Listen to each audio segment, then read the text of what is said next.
Ananda Auliareta Adisti, berasal dari Program Studi Penyuluhan dan Komunikasi Pertanian dengan NIM 2147899 PN 17302.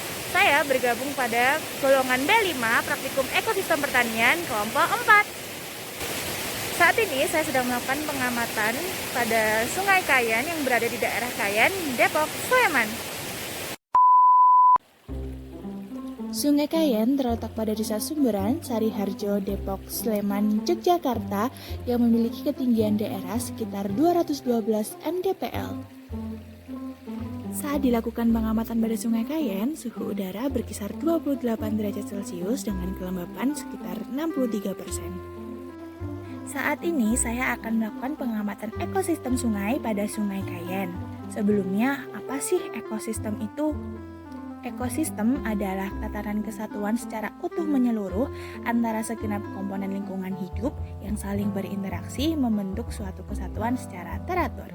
Dengan kata lain, ekosistem juga dapat disebut sebagai hubungan timbal balik antara makhluk hidup dengan lingkungannya.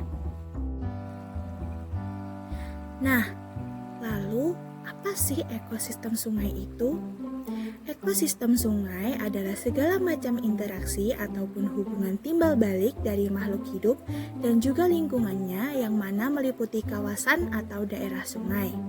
Ekosistem sungai ini meliputi di sepanjang wilayah daerah aliran sungai, mulai dari hulu, badan sungai, hilir sungai, atau bahkan muara sungai. Di sepanjang aliran sungai ini disebut sebagai ekosistem sungai.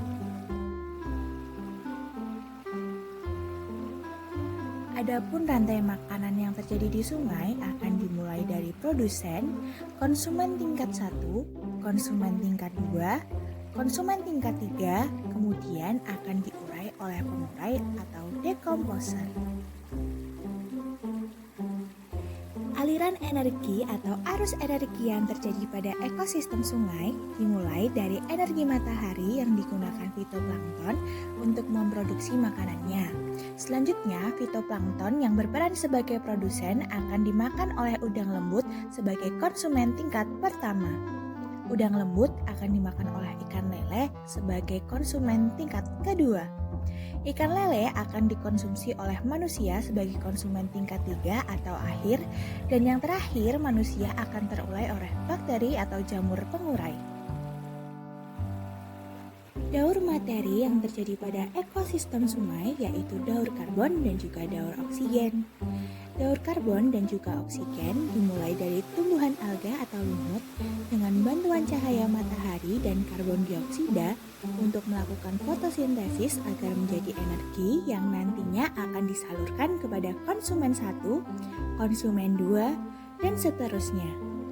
Dari proses tersebut, hasil sisa akan diuraikan oleh dekomposer yang kemudian dapat digunakan kembali oleh tanaman dan juga dapat dijadikan sebagai bahan bakar fosil oleh manusia. Faktor komponen biotik ekosistem sungai terdiri dari flora dan juga fauna. Contoh dari komponen biotik fauna adalah ikan, keong, serangga air, yuyu, kupu-kupu, semut, nyamuk, dan lain sebagainya.